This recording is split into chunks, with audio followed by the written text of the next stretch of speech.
आइए देखते हैं कुछ एडवांस वोकैबुलरीज जो आपकी इंग्लिश को ज्यादा बेहतर बनाएंगे। देखिएगा, फ्लॉक्सिनॉस से निहिलिफिकेशन, FLOCCINAUCINIHILIPILIFICATION, फ्लॉक्सिनॉस से निहिलिफिकेशन। फ्लॉक्सिनॉस से निहिलिफिकेशन का मतलब होता है the act of estimating something और समबडी एज वर्थलेस और यूजलेस, यानी कि किसी को बेकार साबित करने की क्रिया, किस समथिंग को एकदम बेकार या फिर व्यर्थ साबित करने की क्रिया। ये फ्रेज के साथ ज्यादा यूज होता है। जिस फ्रेज के साथ ज्यादा यूज होता है वो है इनफ्लॉक्सिनोसी निहिलिफिकेशन।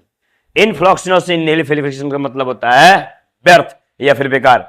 अब आइए इसका एग्जाम्पल देखिएगा, तब जाकर ज्यादा बेहतर क्लियर होगा। आइए देखिएगा,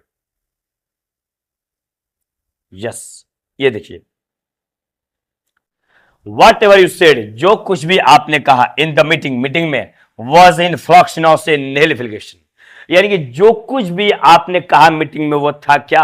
व्यर्थ, बेकार, यानी कोई काम की चीज नहीं थी, एकदम बेकार था, कोई जरूरत ही नहीं थी, यानी कि एकदम बेकार, किसी काम की चीज नहीं था। समझ गया? दूसरा देखिए, they always consider my talks, वे लोग हमेशा समझते हैं मेरी बातों को टू बी इन फ्लॉक्सिनोसी निहिलिफिकेशन, यानी कि दे ऑलवेज कंसिडर, वे हमेशा समझते हैं मेरी टॉक्स को, मेरी बातों को टू बी होना, क्या होना समझते हैं?